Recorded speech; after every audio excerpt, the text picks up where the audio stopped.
नमस्कार दोस्तों, स्वागत है आपका मेरे चैनल बुक ट्यूब स्वीटी पर एक नई कहानी के साथ।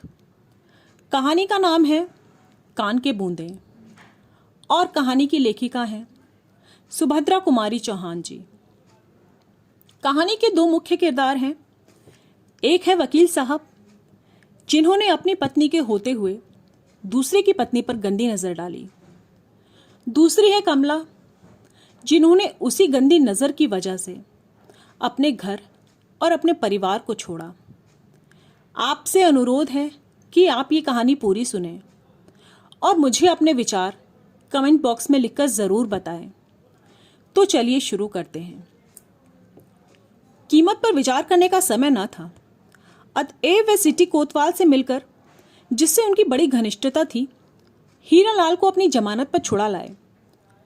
बूंदों के साथ ही 9 रुपए देकर वकील साहब ने हीरालाल को कचहरी भेजा और स्वयं भी कचहरी गए।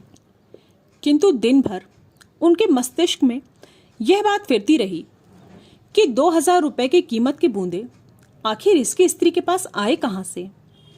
इन बूंदों के साथ कौन सा कैसा रहस्य छुपा है, वकील साहब एक बार जानने के लिए उत्कंठित से हो गए। हिरासत से बाहर आते ही हीरालाल ने झुककर वकील साहब के पैर छू लिए। अभी तक तो वह वकील साहब को केवल अपनी नौकरी के ही कारण नहीं छोड़ सकता था, किंतु आज से तो वह उनका भक्त भी हो गया था और उसने मन ही मन निश्चय किया कि चाहे इनके साथ रहकर मुझे अनेक विपत्तियां ही क्यों ना उठानी पड़े, परंतु अब इस देवता आदमी का साथ आजन्म नहीं छोड़ूंगा। शाम को बूंदों को लिए हुए वह वकील साहब के एहसान के भार से दबा हुआ घर लौटा। जेब से बूंदे निकालकर पत्नी के सामने रख दिए। कमला ने उत्सुकता पूर्वक पूछा, क्यों, पसंद नहीं आए? हीरालाल बोला, वाह, पसंद क्यों नहीं आए? इतने अच्छे बूंदे और पसंद नहीं आते? बन्ने को भी दे दिए गए। कमला बोली, बूंदे बन्ने को दे दिए? पर मैं तो यह कहना भूल ही गई थी कि ये यहाँ के नहीं, मद्रास के बने हैं। जब मैं बहुत छोटी थी तब हम लोग बाबू के साथ मद्रास गए थे, वहीं माँ के लिए बाबू ने इसे खरीदा था।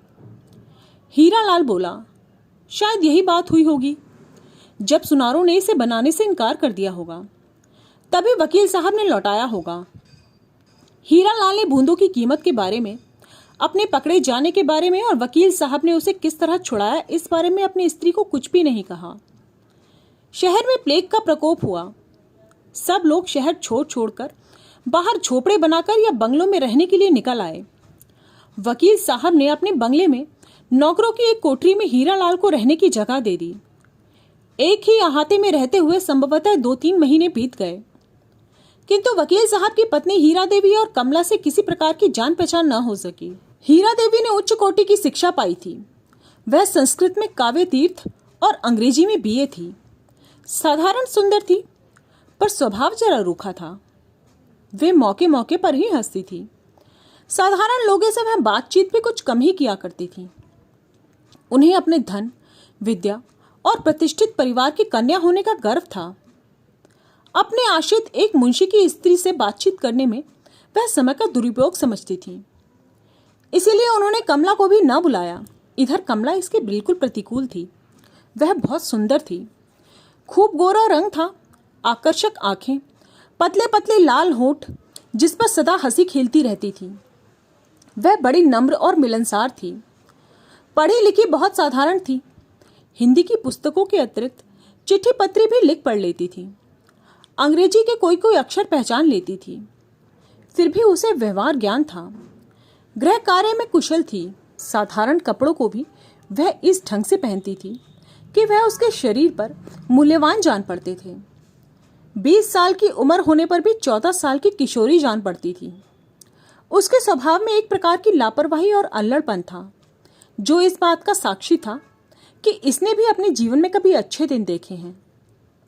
जिस दिन से कमला को मालूम हुआ कि हीरा देवी ने उसके इयररिंग्स मंगवाए हैं और पसंद किए हैं, उनसे मिलने के लिए कमला की उत्सुकता और बढ़ गई। एक दिन दोपहर को वह हीरा देवी से मिलने गई, जिसकी सूचना हीरालाल ने अपनी मालकिन को पहले ही दे रखी थी। बरामदे में एक चटाई पड़ी थी। कमला उसी चटाई पर बैठ गई। साधारण आव भगत के बाद हीरा देवी पास पड़ी हुई कुर्सी पर बैठकर एक मासिक पत्रिका के पन्ने उलटने लगी। बीच बीच में वह कमला की बातों का उत्तर भी देती जाती थी। उन्होंने अपने किसी भी व्यवहार से यह प्रकट नहीं होने दिया कि कमला के आने से उन्हें किसी प्रकार की प्रसन्नता हुई है। प्रत्युत्तर में उन्होंने यही प्रकट किया कि उनके आने से उनके काम में विघ्न पड़ा है। उनके मुंह के भाव से कुछ ऐसा प्रकट हो रहा था जैसे उन्हें कमला के रूप और लावण्य से ईर्ष्या हो रही है। कमला एक साधारण जामदनी की कढ़ी हुई गुलाबी रंग की साड़ी और वैसा ही ब्लाउज पहने थी। हाथों में 3-3 कांच की चूड़ियां और कानों में वही हीरे के इयररिंग्स चमक रहे थे। वह इस आशा में थी कि हीरा देवी यदि कुछ भी उसके कान की बूंदों के बारे में पूछेंगी तो वह बातों बातों में उन्हें बतला देगी। यद्यपि इस समय दिनों के फेर से वह उनके मुंशी की स्त्री है, किंतु वह भी किसी समय बड़े घर की लड़की थी और उसने भी बहुत अच्छे दिन देखे हैं। उसके पास एक नहीं अनेकों जेवर थे, इन बूंदों की तरह। किंतु हीरा देवी ने उसके साथ बातचीत करने में जो उदासीनता दिखलाई, उससे कमला के आत्मसम्मान को धक्का लगा। वह यहाँ आकर पछता रही थी। वह उठकर घर जाने की आज्ञा लेने ही वाली थी कि इसी समय हीरा देवी किसी कार्यवश कुछ देर के लिए भीतर चली गई। कमला को रुक जाना पड़ा। वह वहीं चटाई पर बैठी उसी मासिक पत्रिका के पन्ने उलटने लगी। ठीक इसी समय वकील साहब ने घर में प्रवेश किया। कमला वकील साहब को पहचानती थी, किंतु वकील साहब उसे न जानते थे। कमला उठकर खड़ी हो गई। वह कहीं छिप जाने का स्थान ढूंढने लगी। इधर वकील साहब को एक संभ्रांत महिला को इस तरह बरामदे में चटाई पर बैठाना कुछ अपमानजनक मालूम हुआ। पहले तो वह उल्टे पांव बाहर लौट जाने ही वाले थे, परंतु न जाने क्या सोचकर उन्होंने कमला को संबोधन करके कहा, आप यहाँ क्यों बैठी हैं? आइए ड्राइंग रूम में बैठिए, मैं उन्हें बुला लेता हूँ। कमला कुछ ना बोली। चित्र छाया की तरह वकील साहब के पीछे पीछे जाकर ड्राइंग रूम में बैठ गई। सच बात तो यह थी कि हीरा देवी की तरफ से इतना निरादर और वकील साहब के द्वारा इतना आदर, दोनों के व्यवहार में इतना अंतर देखकर कमला कुछ विस्मित सी हो गई। वकील साहब ने अंदर जाकर पत्नी से कहा और फिर बाहर आकर बैठ गए। हीरा देवी ने समझा कोई मिलने आया है, इसीलिए वह अपने कपड़े बदलने लगी। कपड़े बदलकर रसोइयों को चाय तैयार करने के लिए कहकर वह ड्राइंग रूम में आई, किंतु वहां किसी और को नहीं, कमला को ही पति के साथ खुले मुंह मखमला कोच पर बैठे देखकर हीरा देवी के शरीर में आग लग गई। वह कुछ बोली तो नहीं, रूखे भाव से आकर वहीं दूसरी कोच पर बैठ गई। उनके आते ही कमला उठकर खड़ी हो गई और उनकी ओर लक्ष्य करके कहा, अब आज्ञा दीजिए, मैं घर जाऊं। हीरा देवी के कुछ बोलने से पहले ही वकील साहब बोल उठे, बैठिए, चाय तैयार हो गई है, चाय लेकर जाइए ना। एक तीव्र दृष्टि से पति की ओर देखकर हीरा देवी ने कमला से कहा, हाँ, चाय पी के जाना, चाय तैयार हो गई है। पर कमला रुकी नहीं। कमला की सुंदरता की छाप वकील साहब के हृदय पर प्रथम दृष्टि में ही पड़ गई। इसीलिए वह सबकी नजर बचाकर कभी कभी कमला की मुंह की ओर देख लिया करते थे। किसी बुरे भाव से नहीं, वे सौंदर्य उपासक थे। प्रत्येक सुंदर वस्तु को देखना उनकी दृष्टि में आवश्यक था। शिष्टाचार के तौर पर कमला के जाते समय हीरा देवी ने उसे कभी कभी आते रहने के लिए कहा। कमला इस कृपा के लिए उन्हें धन्यवाद देकर अपने घर गई। कमला के जाते ही पत्नी पर तिरस्कार सूचक दृष्टि डालकर वकील साहब ने पूछा, यह कौन थी? वहां चटाई डालकर बिठा दिया, इतना बड़ा ड्राइंग रूम किस लिए है? हीरा देवी भी उसी भाव से तीव्र स्वर में बोली, तुम क्या चाहते हो कि मैं नौकर चाकरों को भी अपने साथ कुर्सी पर बिठाया करूं? यह तो तुम ही से होगा, मैंने यह नहीं सीखा। और फिर भी अब वाद विवाद करने से तात्पर्य क्या है, जब तुमने उसे बुलाकर अपने पास कुर्सी पर बिठा ही लिया था? वकील साहब ने उत्सुकता से पूछा, नौकर चाकर? नौकर चाकर से तुम्हारा क्या तात्पर्य है? हीरा देवी ने रुखाई से कहा, यह मुंशी की ही तो स्त्री थी ना, नौकर चाकर नहीं तो क्या मेरा हमझोली है?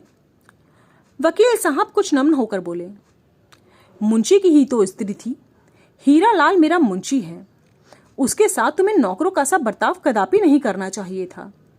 जो सम्मान करना जानता है सम्मान पाता भी है। फिर गरीबों का सम्मान तो धनिकों से अधिक करना चाहिए।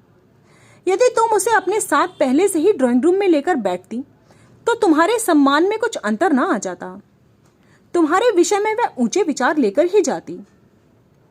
हीरा देवी अब झुंझला उठी। क्यों तंग किए जा रहे हो? मुझसे नहीं बन पड़ा, तुमने तो कर दिया ना, फिर अब अफसोस किस बात का? और इतने पर भी संतोष ना हो तो जाकर उसके आंसू पोंछाओ, मुझे कोई शिकायत नहीं होगी। कहकर हीरा देवी उठकर दूसरे कमरे में चली गई। मेज पर चाय ठंडी हो रही थी। उस तरफ ना वकील साहब का ध्यान था, ना हीरा देवी का। हीरा देवी के जाते ही वकील साहब थके हुए एक कोच पर लेट गए। बात बात पर वह अपनी पत्नी के वाद विवाद और तर्क से थक गए थे। विवाह से पहले जब उन्हें मालूम हुआ था कि उनकी भावी पत्नी ग्रेजुएट है, संस्कृत में कात्य तीर्थ है, तो उन्हें न जाने कितनी प्रसन्नता हुई थी। अपने कल्पना जगत में उन्होंने अपने एक छोटे से सोने के संसार को देखा था, जिसमें सहयोग से गृहस्थी नंदनवन हो जाती है। इसी सुस्वप्न को देखते देखते वे विवाह के बंधन में बंध गए और उन्होंने अपने भाग्य की सराहना की। मित्रों ने बधाई के पुल बांध दिए। नववधु अधिक सुंदर न थी, पर सुशिक्षित थी, इसका वकील साहब को गर्व था। आज उनका यह गर्व धूल हो चुका है। रह रहकर उन्हें ऐसा जान पड़ता है जैसे उन्होंने कोई बहुत बड़ी भूल कर डाली, जिसका कोई प्रतिकार नहीं। पत्नी के उद्दंड स्वभाव से वे बहुत असंतुष्ट थे। हीरा देवी में उन्हें स्त्रीयोचित गुण ढूंढने से भी न मिलते थे। पत्नी से अधिक संकोच और शील की मात्रा उन्हीं के स्वभाव में थी, जिसके कारण वह पत्नी से कभी कुछ कह सुन न सकते थे, और कहते भी तो कैसे। हीरा देवी आखिर उनसे किस बात में कम थी? वे वकील थे। हीरा देवी भी कुछ दिनों तक पटना के गर्ल्स स्कूल में प्रिंसिपल रह चुकी थी। वकील साहब BA LLB थे, तो हीरा देवी BA BT थी। विद्या, डिग्री और रुपए कमाने की कला, वकील साहब से हीरा देवी किसी बात में तिल भर भी कम ना थी। फिर वह उनसे किस बात में दबती, और दबती भी तो कैसे? उन्होंने स्त्रियों के समानाधिकार पर बड़े बड़े लेख लिखे थे और तर्क के द्वारा यह सिद्ध भी कर दिया था कि स्त्री और पुरुष का प्रत्येक बात में समान अधिकार है। किंतु वकील साहब से कोई पूछता, इस समान अधिकार का परिणाम उनके हक में कैसा सिद्ध हुआ? वे तो जानते ही न थे कि गृहस्थ सुख होता कैसे है। वे तरस रहे थे। हीरा देवी उसके लिए एक मित्र की तरह थी। बाकी घर का तो सारा काम नौकर ही करते थे। हीरा देवी भी ग्रेजुएट थी। वे इन छोटी छोटी बातों में अपने अमूल्य समय को नष्ट न कर सकती थी, और न कभी वकील साहब की ही हिम्मत पड़ती कि वे उनसे किसी काम के लिए कहते। 100 की जगह 200 खर्च होता, पर दिन में एक समय भी उन्हें अच्छा भोजन न मिलता। वैसे तो सामने थाली में कई चीजें होती, पर सब बेस्वाद, नीरस, जैसे तैसे सिर्फ पेट भरते थे। हीरा देवी पहली बार गर्भवती हुई थी। प्रसव के लिए उन्होंने अपनी माता के पास जाना उचित समझा। वकील साहब ने इसे ज्यादा ठीक समझा, क्योंकि यहाँ इनके घर में दूसरी कोई स्त्री नहीं थी। अतः गर्भ के 6ठे मास में ही हीरा देवी अपने माँ के घर चली गई। एक दिन कचहरी से लौटकर वकील साहब चाय के लिए बैठे ही थे कि हीरा लाल एक थाली में कुछ मिठाइयाँ, जो एक सुंदर बेल बूटेदार रुमाल से ढकी थी, लेकर आया। बोला, घर में बनाया था तो मैंने कहा थोड़ा सा आपके लिए भी ले चलूं। बहू जी तो है नहीं, अब आपके लिए कौन बनाता होगा? वकील साहब ने मन ही मन सोचा, वो थी तो कौन सा बनाकर खिला देती थी। प्रत्युत्तर में बोले, क्यों तकलीफ की हीरा लाल, महाराज तो बना ही देते हैं, जो मैं कहता हूं सब कुछ। हीरा लाल ने थाली को मेज पर रखकर रुमाल हटा लिया। फिर बोला, वकील साहब ये पकौड़ियाँ खाइए, अभी बन रही हैं, बिल्कुल गरम है, और चाय के साथ आपको अच्छी भी लगेंगी। वकील साहब पकौड़ियों के शौकीन थे। तश्तरी की सब पकौड़ियाँ साफ कर गए। हीरा लाल शर्माया, शायद वह बहुत कम लाया था। खाने के बाद बोले, दरअसल हीरा लाल, बहुत अच्छी पकौड़ियाँ बनी हैं, बाकी मिठाइयाँ भी बहुत अच्छी हैं। क्या तुम्हारे घर की बनी हैं? हीरा लाल प्रसन्न होकर बोला, हाँ सरकार, हम लोग तो बाजार की मिठाइयाँ खाते ही नहीं, वह तो सब अपने हाथ से बना लेती है, सस्ती की सस्ती पड़ती हैं और बाजार से अच्छी भी रहती हैं।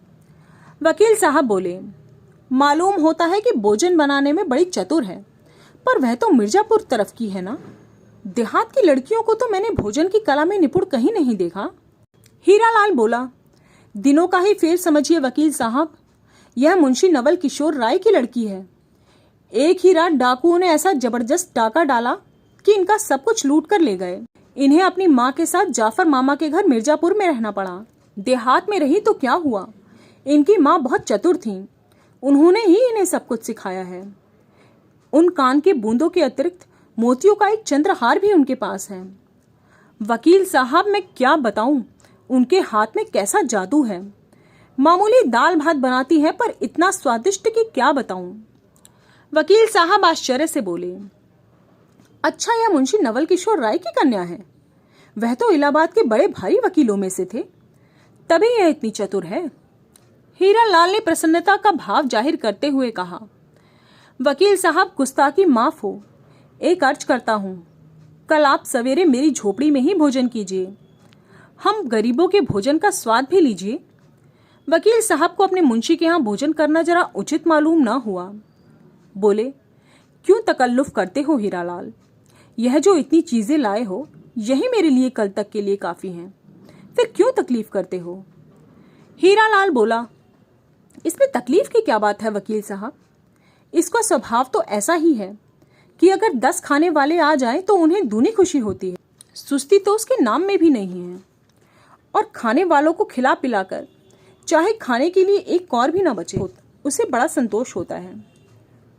वकील साहब बोले, अच्छा भोजन तो तुम्हारे घर का मैं स्वीकार कर लेता हूं, पर मैं वहां खाने को ना आऊंगा, तुम खाना यही ला देना। हीरालाल खुशी खुशी अपने घर गया। वकील साहब कपड़े पहन के क्लब गए। क्लब से उस दिन वकील साहब जल्दी ही लौट आए। उनका जी वहां भी ना लगा। एक अजीब तरह की परेशानी उन्हें तंग किए डालती थी। भोजन के लिए महाराज पूछने आया। कई बार पूछने पर भी जैसे सोते सोते चौंक कर उन्होंने जवाब दिया, नहीं। महाराज इस नहीं का अर्थ कुछ भी ना लगा सका। दोबारा फिर पूछा, साहब भोजन लाऊं क्या? वकील साहब झल्ला उठे। बोले, अभी कहा था ना मत लाओ, क्या एक बार के कहने से समझ नहीं सकते? महाराज चुपचाप चला गया। उस दिन किसी की हिम्मत वकील साहब से बोलने को ना हुई, किंतु 9 बजे रात को फिर हीरालाल दरवाजा खटखटाता हुआ पहुंचा। वकील साहब इतनी रात को उसके आने का कारण समझ गए, फिर भी और दिनों की तरह वे झिड़क न सके, बल्कि आदर के साथ बिठाया और नम्रता से बोले, क्या है हीरालाल, मालूम होता है कि आज खाने पीने के लिए नहीं है कुछ। हीरालाल हंस पड़ा और बोला, सरकार जब आपके पास हूं तो मुझे क्या तकलीफ हो सकती है, जब मेरे पास न रहेगा आपके पास आऊंगा। अच्छा यह बात है, कहते हुए वकील साहब ने 2 रुपए जेब से निकालकर फेंक दिए। आज पहली बार हीरालाल को बिना किसी प्रकार की झिकझिक किए पीने के लिए इतनी आसानी से रुपए मिल गया। रुपए तो वह सदा ही लिया करता था, किंतु घंटों माथापच्ची के बाद वकील साहब के इतने शीघ्र रुपए निकालकर दे देने का अर्थ उसने लगाया उस दिन की अत्यधिक आमदनी। रुपए उठाते उठाते बोला, मालूम होता है आज खूब आमदनी हुई है। वकील साहब रुपए हो तो 2-3 और दे दो ना, घर में खर्च के लिए बिल्कुल नहीं है। वकील साहब बोले, अच्छा तुम्हें 2 रुपए दे तो दिए, तुम लालच में पड़ गए। हीरालाल नम्रता से बोला, नहीं वकील साहब, घर में तंगी ना होती तो मैं नहीं मांगता। आप तो मुझे जानते हैं ना, बस मुझे पीने भर को मिल जाए, फिर मुझे कुछ नहीं चाहिए।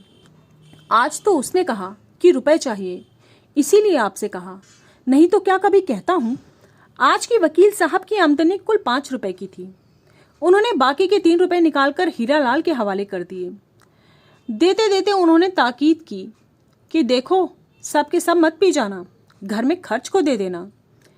हीरालाल बोला, नहीं वकील साहब, क्या पागल हूं, मैं पहले घर में देकर फिर पीने जाऊंगा।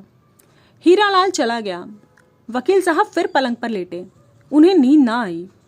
उन्होंने अपने और हीरालाल के जीवन की तुलना की। चतुर सुशील स्त्री पाकर वह कितना सुखी है, उसका ग्रस्त जीवन कितना आकर्षक है। वह है मामूली मुंशी, स्त्री साधारण पढ़ी लिखी ग्रामीण बालिका है, फिर भी गृहस्थी को स्वर्ग बना रखा है। और एक मैं हूँ, शहर के बड़े वकीलों में 500-700 मासिक तो कमा ही लेता हूँ। बंगला है, मोटर है, सुंदर बगीचा है, स्त्री संस्कृत और अंग्रेजी में ग्रेजुएट। लोग तो यही समझते होंगे कि मैं कितना सुखी हूँ। मित्र लोग आकर मेरी किस्मत की सराहना कर जाते हैं, किंतु मेरी किस्मत कैसी है मेरे सिवाय और कौन जान सकता है। बिना सुशील पत्नी के सब सुख होते हुए भी मनुष्य सुखी नहीं रह सकता। सच्ची गृहस्थी के सामने सारे संसारिक सुख हेय हैं। वह गृहस्थ सुख मेरी किस्मत में है ही नहीं। काश मैं भी किसी मामूली पढ़ी लिखी स्त्री से विवाह करता और वह सुशील होती तो जीवन कितना सुखी होता। यदि सुशीला ना भी होती तो कम से कम बात बात में उसका तर्क शास्त्र तो न चलता, हर बात में वह अपनी विद्वता की छाप तो न छोड़ती। किंतु यहाँ तो बात ही और है। हीरा अपने सामने हमें कुछ समझती ही नहीं। दूसरों के सामने उसे कुछ कहते मैं डरता हूँ, ना जाने कैसा उत्तर दे दे, फिर मुझे उसके सामने लज्जित होना पड़े। इसी प्रकार जितना ही है मैं उससे दबता हूँ, वह मुझे दबाती जाती है। मैं स्त्री को समान अधिकार देने का विरोधी नहीं हूँ, किंतु वह इतना नहीं समझती। वे अधिकार पाते ही उसका दुरुपयोग करने लगती है। स्त्रियों के लिए कोमलता, लज्जाशीलता और नम्रता बहुत आवश्यक है, पर ये बातें हीरा में कहाँ हैं। किंतु इसमें हीरा का दोष तो उसकी शिक्षा का है। फिर मैं शिक्षा को भी दोष क्यों दूं? उसी की छोटी बहन मीरा भी तो एमए में पढ़ रही है। इतनी सुशील, लज्जाशील है और सीधे आंख उठाकर बात भी नहीं कर सकती। कुछ नहीं, सब मेरी किस्मत का दोष है। मेरी किस्मत में गृहस्थ सुख लिखा ही नहीं। फिर मुझे सुशीला पत्नी कैसे मिलती? उन्होंने कमला और हीरा की तुलना की। कमला उन्हें साक्षात लक्ष्मी सी और हीरा अहंकार अभिमान की प्रतिमा जान पड़ी। वह पहले ही दिन, पहली ही दृष्टि में कमला के रूप पर मुग्ध हो गए थे। आज वह उसके गुणों की भर भर कर प्रशंसा कर रहे थे, किंतु इतना वह जानते थे कि जीवन में अनेक बार ऐसे अवसर आते हैं जब इंद्रियां मनुष्य को अपना दास बना लेती हैं। जानता हुआ भी मनुष्य अनजान बन जाता है, समझदार भी नासमझ हो जाता है। इसीलिए वह कमला के रूप और गुणों पर मुग्ध होते हुए भी उससे दूर दूर रहना चाहते थे। वह उस पवित्र फूल को, जिसका सौरभ उन्हें बहुत प्रिय था, छूकर अपवित्र नहीं करना चाहते थे। इसीलिए वह पास भी आने से डरते थे। संभव है पास पहुंचकर वे छू लेने की लोभ संवरण ना कर सके तो फिर उसका परिणाम क्या होगा? उसके भयंकर दुष्परिणाम का काला चित्र वकील साहब की आंखों के सामने खिंच गया। वे घबराकर उठे, पास ही मेज पर रखा हुआ हीरा का चित्र उठाकर देखने लगे, किंतु उस चित्र में कई बार देखने पर भी उन्हें कमला ही दिखाई दी। वे घबराकर इधर उधर करवटें बदलते रहे। अंत में वह निश्चय करके कि मैं सवेरे हीरा लाल के यहाँ भोजन के लिए अस्वीकृति भेज दूंगा, न जाने कब उन्हें नींद आ गई। सवेरे जब वकील साहब सोकर उठे तो दिन चढ़ आया था। हीरा लाल अपने कई मुवक्किलों के साथ वकील साहब की इंतजारी में बैठा था। वकील साहब उठे, कहाँ तो सोने से पहले उन्होंने यह निश्चय किया था कि हीरा लाल के घर भोजन को अस्वीकार कर देंगे। चाय पीते पीते महाराज से बोले कि मैं आज यहाँ खाना नहीं खाऊंगा, मेरे लिए ना बनाना, और खाना बनाना ही किसके लिए था। महाराज को बिना मांगे छुट्टी मिल गई। इधर भोजन के समय हीरा लाल वकील साहब से पूछने आया। उन्होंने कहा, चलो वहीं चल के खा लेता हूँ, तुम भी घर में रहोगे, बार बार दौड़ने से बचोगे। हीरा लाल और चाहता ही क्या था, वकील साहब को लेकर अपने घर पहुंचा। वकील साहब घर की सफाई देखकर दंग रह गए। छोटे छोटे 2 कमरों को कमला ने इस तरह से सजा रखा था, इतनी सफाई थी। वह उसकी चतुराई से चकित हो गए। उन्हें स्वप्न में भी ये आशा नहीं थी कि उनके नौकरों के रहने की कोठरी नंदन कानन बन रही है। जो घर कमला सी चतुर गृहिणी की आलोक से अलौकिक हो रहा है, उसकी तुलना नंदन काया भी क्या करे। वकील साहब दूसरी कोठरी में बैठे थे। बीच के दरवाजे पर एक फटी हुई साड़ी का सिला हुआ हल्के रंग का सफेद पर्दा पड़ा हुआ था। पर्दे के पीछे से वकील साहब को बार बार कमला के पैरों की पाजेब की मधुर ध्वनि सुनाई पड़ती थी, जिससे रह रहकर उनका मन चंचल हो जाता था। जिन पैरों के पाजेब की मधुर ध्वनि वकील साहब के हृदय को डोलायमान किए डालती थी, उन पैरों को एक बार चूम लेने के लिए उनका मन आतुर हो उठा। हीरा लाल ने आसन बिछा के पानी रखा। कमला थाली परोस के ले आई। आज उसने बहुत मामूली से हल्के रंग की साड़ी पहन रखी थी। नीले रंग में उसका रूप और भी निखर पड़ता था। खाना बहुत सादा था। दाल, चावल, रोटी और 2 तरह की मामूली तरकारी थी, किंतु सादा भोजन होने पर भी बहुत स्वादिष्ट और रुचिकर था। मिर्च मसाला बहुत कम था। फिर भी जाने क्या था कि वकील साहब रोज के खाने से ज्यादा ही खा गए। खाते खाते बोले, हीरालाल, मुझे खाना इसी प्रकार का अच्छा लगता है, किंतु महाराज तो जरूरत से ज्यादा मिर्च मसाला भर देता है। परिणाम यह होता है कि मैं कभी भी भोजन पेट भरकर नहीं कर पाता। तुम अपनी स्त्री से कहो ना कि वह महाराज को भी खाना बनाना सिखा दे। कमला ने धीरे से कुछ कहा। हीरालाल हंसता हुआ बोला, वकील साहब, वह कहती है कि आप रोज यहीं क्यों नहीं खा लिया करते। वकील साहब हंसकर बोले, सो यहाँ किस्मत में नहीं है, सबको थोड़े ही ऐसा खाना नसीब होता है। कहते कहते साहब चले गए। कचहरी की देरी हो रही थी। हीरालाल भी जल्दी जल्दी भोजन करके भागा। आज वह भी वकील साहब की कार में ही बैठकर कचहरी गया। प्रशंसा झूठी ही सही, किंतु सच्ची है। ऐसी चीज है जिसे सुनकर प्रसन्न हो जाना मनुष्य का स्वभाव है। अपनी प्रशंसा के इतने बनते पुल को सुनकर कमला पुलकित न हुई ऐसी बात तो नहीं है। अब वह चीजें दुगने उत्साह के साथ बनाती और नित्य ही कोई ना कोई वस्तु बनाकर वकील साहब के लिए भेजती। उसके हृदय में और कोई भाव न थे, किंतु प्रशंसा पाने की लालसा जरूर थी। वकील साहब इसका दूसरा अर्थ लगाते। वे बार बार सोचते कि जिस प्रकार मेरे हृदय में उसके लिए प्रेम का सूत्रपात हुआ है, उसी प्रकार कमला के हृदय में भी तो नहीं है। वे सदा इसी चिंता में व्यस्त रहते, किंतु प्रेम प्रकट करने का उन्हें कभी साहस ही ना होता। इसके अतिरिक्त वे विश्वास की हर जगह अविश्वास को स्थान देकर पतित न होना चाहते थे। वे अपनी इंद्रियों का दमन करके अपनी सच्चरित्रता पर धब्बा न लगने देना चाहते थे, किंतु होनी को कौन टाल सकता है। इस बार जब वे हीरालाल की तनख्वाह देने लगे तो 10 रुपए के स्थान पर 15 रुपए दिए और कहा, हीरालाल, मेरी आमदनी बढ़ गई है, इसीलिए तुम्हारी तनख्वाह भी बढ़ा दी है। इस महीने से तुम्हें 15 रुपए मिला करेंगे। हीरालाल को मुंह मांगी मुराद मिली। खुशी खुशी घर आया। पत्नी के हाथ पर रुपए रखता हुआ बोला, कमला, तुम सचमुच लक्ष्मी हो। जिस दिन से घर में आई हो मुझे लाभ ही लाभ हुआ है। वकील साहब मुझसे कभी सीधे बात भी नहीं किया करते थे, अब दोस्तों का सा बर्ताव रखते हैं। कहाँ तो सदा निकाल देने की धमकी दिया करते थे, कहाँ इस महीने से 15 रुपए तनख्वाह कर दी है। अब तुम ही कहो, तुम लक्ष्मी हो या नहीं। तनख्वाह बढ़ने की खुशी में उन्हें कल दावत दे आता हूं। इस बार जरा गहरा माल बने, 5 रुपए ऊपर से खर्च कर दूंगा, परमात्मा बहुत देगा। वकील साहब दूसरे दिन हीरालाल के यहाँ खाने पर आए। आज कमला ने कई तरह की भोजन सामग्री तैयार की थी। हीरालाल थाली परसवा के वकील साहब के सामने रख ही रहा था कि बाहर से कुछ मुवक्किलों ने आवाज दी। हीरालाल कमला से कहकर कि तुम वकील साहब को खिला दो, मैं जरा मुवक्किलों को संभाल लूं, वरना बहक जाएंगे, बाहर चला गया। सामने ही दूसरे वकील का घर था। उसे डर था कि कहीं मुवक्किल दूसरे वकील के घर न चले जाएं। हीरालाल मुवक्किल से बातचीत करता रहा। कमला वकील साहब को खाना खिला रही थी, बिल्कुल एकांत, और सामने वही वस्तु जिसके वे भक्त थे। वकील साहब कुछ हतप्रत और चंचल से हो गए। वे बोले, खाना इतना अच्छा बना है कि जी चाहता है बनाने वाले का हाथ चूम लूं। कमला कुछ न बोल सकी। उसे यह एकांत अच्छा न लग रहा था। उसे वकील साहब के चेहरे की लाली और आंखों की उन्मत्तता साफ दिखाई दे रही थी। हाथ धुलाने के बाद कमला टॉवल देने लगी। वकील साहब टॉवल लेकर कमला की ओर झुक गए। कमला, क्या करते हैं आप, कहकर पीछे सरकी। पीछे दीवार होने के कारण ज्यादा ना हट सकी। वकील साहब ने जरा ज्यादा झुककर कमला के होठों पर अपने होठ रख दिए। चाहते हुए भी कमला इसका विरोध न कर सकी। कुछ क्षण कमला के अधर अमृत का पान कर बिना कुछ कहे ही वकील साहब बाहर चले आए। वकील साहब के बाहर आने के बाद हीरालाल भी खाना खाने गया। आज फिर वकील साहब को हीरालाल के साथ कचहरी जाना पड़ा। हीरालाल के कचहरी जाने पर कमला वकील साहब के कृत्य पर बार बार विचार करती रही।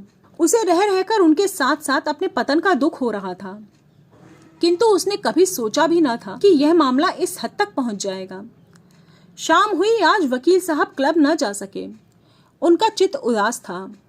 आज हीरालाल को कोई आमदनी भी नहीं हुई थी। वह भी पीने के लिए व्याकुल सा था। वह फिर वकील साहब के पास आया। वकील साहब को समझने में देर न लगी। 1 रुपए निकालकर उसके हाथ पर रख दिए। हीरालाल कलारी की तरफ भागा। वकील साहब धीरे धीरे हीरालाल के घर की ओर गए। जूतों की आवाज सुनकर हीरालाल के धोखे में कमला ने उठकर दरवाजा खोल दिया। सामने वकील साहब को खड़ा देखकर वह बहुत घबराई। अब ना तो दरवाजा बंद करते बन रहा था, ना खोलते ही बन रहा था। वह कुछ क्षण तो दरवाजे पर खड़ी रही, फिर बोली, क्या चाहिए आपको? वकील साहब रूंधे कंठ से कंपित स्वर में बोले, तुमसे माफी मांगने आया हूं। कमला, जरा भीतर बैठ जाने दो, फिर कहता हूं। कमला दरवाजे से सरक गई। वकील साहब आकर भीतर कुर्सी पर बैठ गए। कहा, कमला, मुझे अपने कृत्य पर बड़ा दुख है। कमला, तुम मुझसे नाराज तो नहीं हो? कमला कातर स्वर में बोली, मैं नाराज हूं या खुश, अब पूछकर क्या होगा? यह तो आपको पहले ही पूछना चाहिए था। फिर भी मैं आपसे पूछती हूं, आखिर हट से क्या लाभ है? मेरी और आपकी दोनों की जिंदगी बर्बाद हो जाएगी। वैसे आपको तो विशेष क्षति ना होगी, किंतु मैं कहीं की न रहूंगी। वकील साहब ने भर्राए स्वर में कहा, कमला, मैं तो पागल हो रहा हूं। मेरी दवा तुम्हें छोड़कर और कोई नहीं कर सकता। वैसे आज तो कुछ भूल हो गई, उसे क्षमा करो।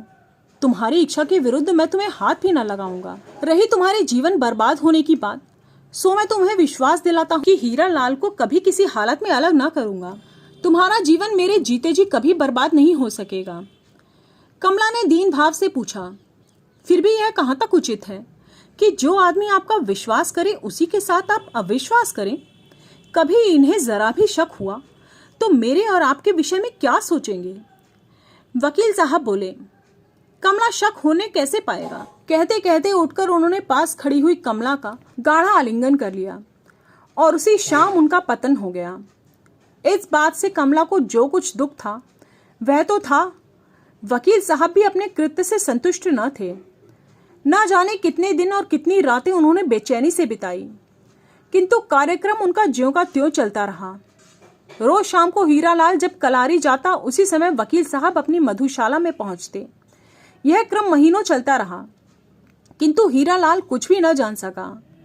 धीरे धीरे कमला को गर्भ के लक्षण प्रकट हुए। विवाह को 9 साल हो चुके थे। इतने दिन बाद ही सही, हीरालाल ने उम्मीद छोड़ दी थी, किंतु जब मालूम हुआ कि कमला गर्भवती है तो उन्हें बेहद खुशी हुई। उसने मन ही मन सोचा कि वकील साहब के यहाँ लड़का हुआ तो इधर भी ईश्वर ने भेज दिया। इसमें क्या रहस्य है, बेचारा हीरालाल न जानता था। एक दिन हीरालाल भोजन के बाद रुपए लेकर कलरी की तरफ चला। रास्ते में उसका एक लेनदार मिल गया। उसे हीरालाल से करीब 10 रुपए लेने थे। हीरालाल को देखते ही 10 तो सीधी सीधी सुनाई और रुपए छीन लिए। अब कलारी जाकर हीरालाल करता भी तो क्या करता, लाचार घर की तरफ लौट पड़ा। घर आकर उसने अपने घर में वकील साहब को बैठा पाया। अपने घर में वकील साहब को देखकर हीरालाल को और हीरालाल को अचानक उस समय पहुंचा देखकर वकील साहब को आश्चर्य हुआ, किंतु वकील साहब बहुत चतुर थे।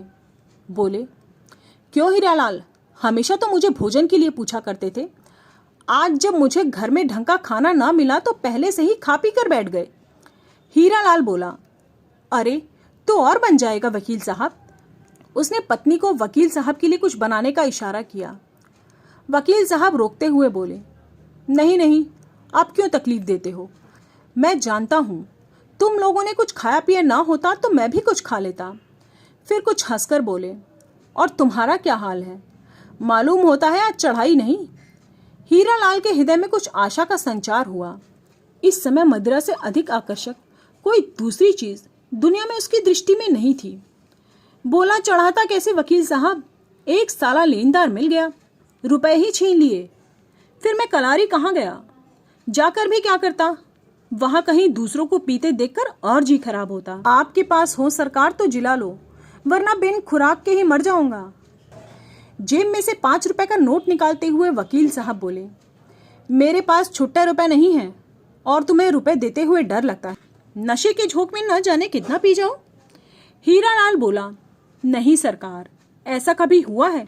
मैं तो उतना ही पीता हूँ, मेरी तो खुराक ही उतनी है, बस 1 रुपए 8 आना की। हीरालाल नोट लेकर जाते जाते कमला से बोला, वकील साहब को कुछ बना के खिला जरूर देना। वकील साहब बोले, पहले अपनी फिक्र करो फिर हमारी करना। हीरालाल हंसता हुआ चला गया। हीरालाल जब आंखों से ओझल हुआ तो कमला का आलिंगन करते हुए वकील साहब बोले, तुम इस शराबी की दास हो कमला।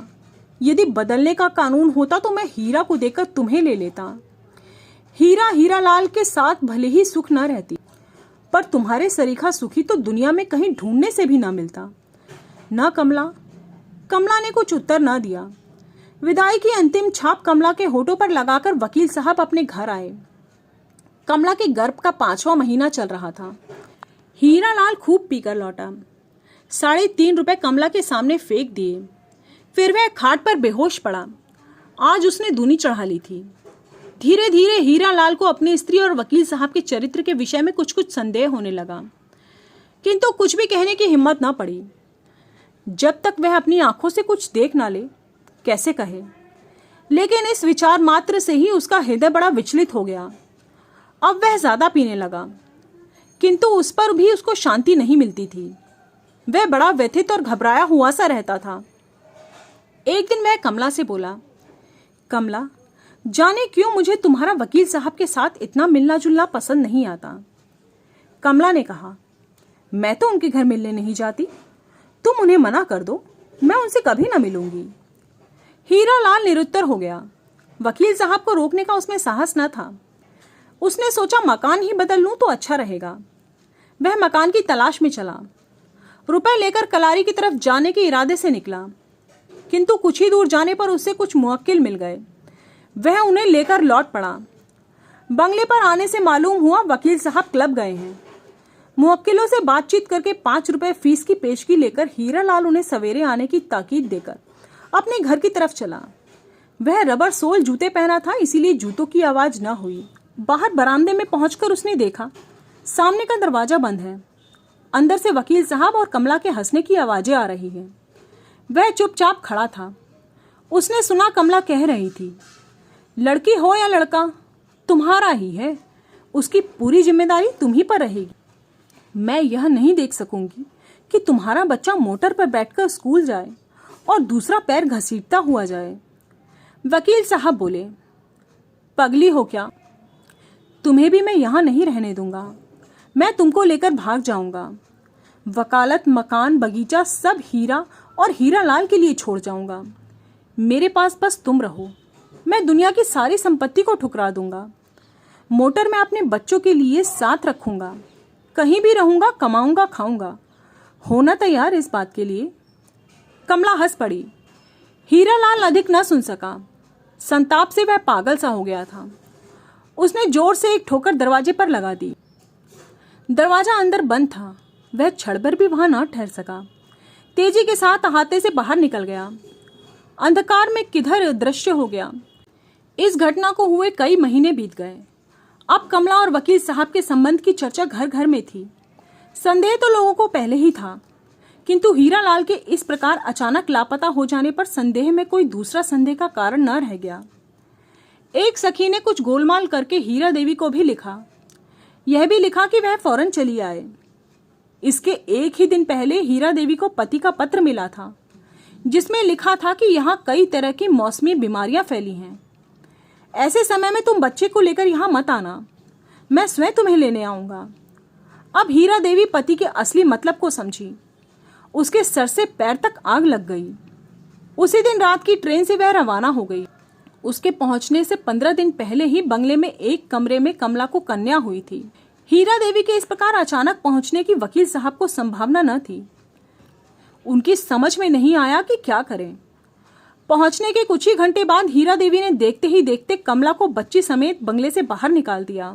बंगले से बाहर निकलते समय कमला वकील साहब के दफ्तर की तरफ मुड़कर बोली, मुझे उस कोठरी में से एक में रहने दो। मैं इतना नन्हा बच्चा लेकर कहाँ जाऊं? फिर मुझसे चला भी तो नहीं जाता।